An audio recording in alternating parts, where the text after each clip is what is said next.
অবশেষে মিলল সুখের ও দুঃখের সংবাদ। তো সুখের ও দুঃখের দুইটা সংবাদই রয়েছে। তো চলুন আমরা জেনে নিই দুইটা সংবাদই। প্রথমটি হচ্ছে শিক্ষকদের জন্য, দ্বিতীয়টি হচ্ছে কর্মচারীদের জন্য। তো আমরা চলুন জেনে নিই কী কী সুসংবাদ। ঈদের আগেই এমপিওভুক্ত শিক্ষকদের হাতে যাবে বেতন বোনাস। আসন্ন পবিত্র ঈদুল আজহার আগেই এমপিওভুক্ত শিক্ষক কর্মচারীদের বকেয়া বেতন এবং বর্ধিত হারে ঈদ বোনাস পরিশোধের সিদ্ধান্ত নিয়েছে সরকার। মাধ্যমিক ও উচ্চ শিক্ষা অধিদপ্তর মাওসি থেকে এ তথ্য নিশ্চিত করেছে।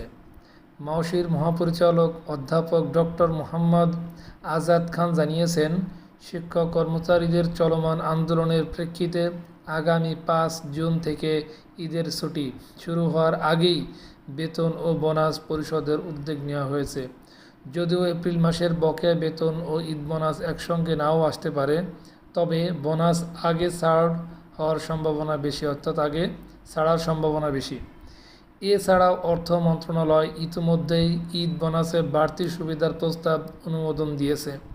এমপিওভুক্ত শিক্ষকরা এবার মূল বেতনের 50% হারে ঈদ উল আজহার বোনাস পাবেন, তবে কর্মচারীরা পূর্বের নিয়মেই বোনাস